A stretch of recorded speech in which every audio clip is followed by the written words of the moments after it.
ಪಾತ್ರದಲ್ಲಿ ನೋಡಿದ್ದೀವಿ. And you are a ಹೀರೋಗೂ ಸೆಟ್ ಆಗ್ತೀರಾ. ಬಟ್ ವೆರಿ ಸೂನ್ ನಾವು ಹೀರೋ ಪಾತ್ರದಲ್ಲಿ ಗುಡ್ ಲಕ್. ಈ ಸಿನಿಮಾದಲ್ಲಿ ಸೇಮ್ ವಿಲನ್ ರೋಲ್ ಹೇಗೆ ಅನಿಸ್ತದೆ ಈ ಸಿನಿಮಾ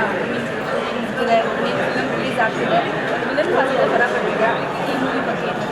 ಆ್ಯಕ್ಚುಲಿ ಹೇಳ್ಬೇಕಂದ್ರೆ ಇದು ವಿಲನ್ ಪಾತ್ರ ಅಂತ ಅನ್ನೋಕ್ಕಾಗಲ್ಲ. ಯಾಕಂದರೆ ಆ ಕ್ಯಾರೆಕ್ಟರ್ ಗ್ರಾಫ್ ಅಂದರೆ ಇವಾಗ ನಿಮಗೆ ಬರಬೇಕಾಗಿರೋದು ಬೇಜಾರಾಗಿ ಹೋದರೆ ನಿಮಗೆ ಆಬ್ವಿಯಸ್ಲಿ ಬೇಜಾರಾಗುತ್ತೆ. ಬೇಜಾರಿಂದ ನೀವು ಅದು ವಿಲನ್ ಅಂತೀರಾ, ಇಲ್ಲಾಂದರೆ ನನಗೆ ಯಾಕೆ ಈ ಥರ ಆಯಿತು ಅಂತ ಸ್ಯಾಡ್ ಫೀಲಿಂಗ್ ಆಗ್ತೀರಾ. ಒಳ್ಳೆಯವ್ರು ಹಾಕ್ಬೋದಲ್ವಾ ಅದು ಸೊ ಈ ಸಿನಿಮಾದಲ್ಲಿ ಆ ಥರ ಮೊದಲನೇ ಬಾರಿನ ಡಾಲಿವುಡ್ ಸರ್ ಜೊತೆ ಆ್ಯಕ್ಟ್ ಮಾಡಿದ್ರೆ ಹೇಗೆ ಅನ್ನಿಸಿದೆ ಅವ್ರ ಜೊತೆಗೆ ಆ್ಯಕ್ಟ್ ಮಾಡೋದು? ಫಸ್ಟ್ ಆಫ್ ಆಲ್ ಸ್ಟಾರ್ಟಿಂಗಲ್ಲಿ ತುಂಬ ಭಯ ಆಯಿತು. ಸೊ ಒಂದು ಸಜೆಷನ್ ಹೇಳಬೇಕು, ಆ್ಯಬ್ಸಲ್ಯೂಟ್ ಸ್ವೀಟ್ ಆರ್ಟ್. ಸ್ಟಾರ್ಟಿಂಗಲ್ಲಿ ಸಿಂಪಲ್ ಒನ್ ವರ್ಡಲ್ಲಿ ಹೇಳ್ಬೇಕಂದ್ರೆ ಸ್ಟಾರ್ಟಿಂಗಲ್ಲಿ ಅವರ ಧನ ಜಯಿಸ್ತಾರೆ, ಇವಾಗ ಧನ ಒಣ್ಣ ಅಂತೀವಿ.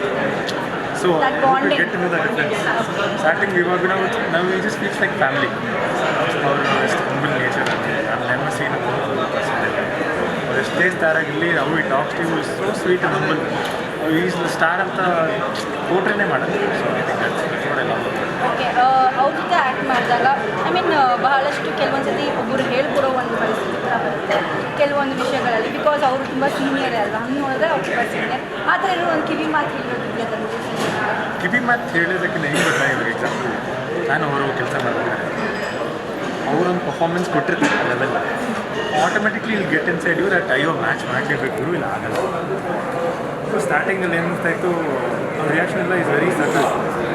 ಮಾನಿಟರ್ ನೋಡಿದಾಗಷ್ಟೇ ಗೊತ್ತಾಗುತ್ತೋ is reacting in that way.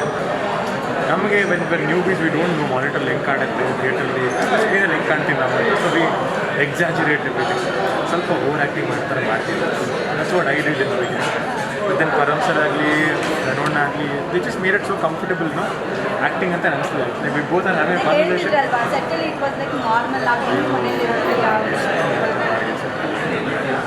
But yeah ನಂದು ಅವ್ರದ್ದು ತುಂಬ ಫೈಟ್ ಸೀನ್ಸ್ ಇತ್ತು. ಸ್ಟಾರ್ ನಟನೊಟ್ಟಿಗೆ ಒಂದು villain character opposite will be a highlighting character ಅಂತಲೇ ಹೇಳ್ಬೋದು. ಸೊ ಎಷ್ಟು ಖುಷಿ ಆಗ್ತದೆ ಪಾತ್ರ ಮಾಡಿರೋದು. Waiting. It was always a dream. Actually, Aruna is actually my favorite actor. And ಚಿಕ್ಕ ವಯಸ್ಸಿಂದ I mean, whenever I've seen his movies, ಅದೇ ಇತ್ತು. But I'm so fortunate to be working with him and expecting my ಅಂದರೆ ಅವ್ರನ್ನ ನೋಡಿ ಮಾಡಬೇಕು ಅನ್ನೋ ಒಂದು ಅವ್ರು ನೋಡಿದಾಗ ಏನಾಗುತ್ತೆ ಅಂದರೆ ಇಟ್ ಗಿವ್ಸ್ ಯು ಹೋಪ್. ನಾನು ಮಾಡ್ಬೋದು, if you could do it I can do it too. I think that's what I am following.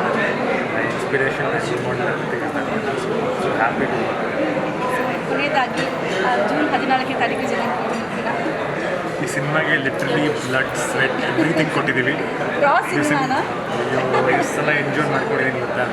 So ದಿನ ಇನ್ನೇನು ತಲೆ ಹೊಡ್ಕೋಬೇಕಾಗಿತ್ತು, ಅಂದ್ಕೊಂಡೆ ಹಿಡ್ಕೊಂಡ್ರು. ಹಿಡ್ಕೊಂಡಿಲ್ಲ ಅಂದರೆ ಇಟ್ ಹುಡುಗ ನಾವು ಮೇಜರ್ ಇನ್ಸಿಡೆಂಟ್. ಥ್ಯಾಂಕ್ ಗಾಡ್ ಏನೂ ಆಗಿಲ್ಲ. ಒಂದು ನೆನಪಾಗಿರ್ತಿತ್ತಲ್ವ ಬಾಡಿ ಮೇಲೆ ಸ್ಕಾರ್ಸ್ ಇನ್ನೂ ಹಂಗೆ ಇದೆ. ಸಿನಿಮಾ ಫೈಟಲ್ಲಿ ಆಗಿದೆ. So yeah given everything to this cinema. ನೋಡಿ ತುಂಬ ಎಂಜಾಯ್ ಮಾಡ್ತೀರಾ. ಏನು ಗೊತ್ತಾ, ನನಗೂ ಇಬ್ಬರಿಗೂ ನನಗಂತೂ ಒಂದು ಕೋಟಿ ಸಿಕ್ಕಿದ್ರೆ ಸಾಕು ಅನ್ನೋ ಫೀಲಿಂಗ್ ಇದೆ. ರೈಟ್, ನಿಮಗೂ ಇರುತ್ತೆ.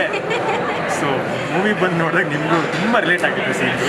ಸೊ ಯಾ ಪ್ಲೀಸ್ ಬಂದು ನೋಡಿ. ಜೂನ್ 14ನೇ ತಾರೀಕು ಜೂನ್ 14 ನಮ್ಮ ಸಿನಿಮಾ ಕೋಟಿ ರಿಲೀಸ್ ಆಗ್ತಿದೆ. ಬನ್ನಿ ನೋಡಿ, ಒಟ್ಟಿಗೆ ಮಜಾ ಮಾಡೋಣ.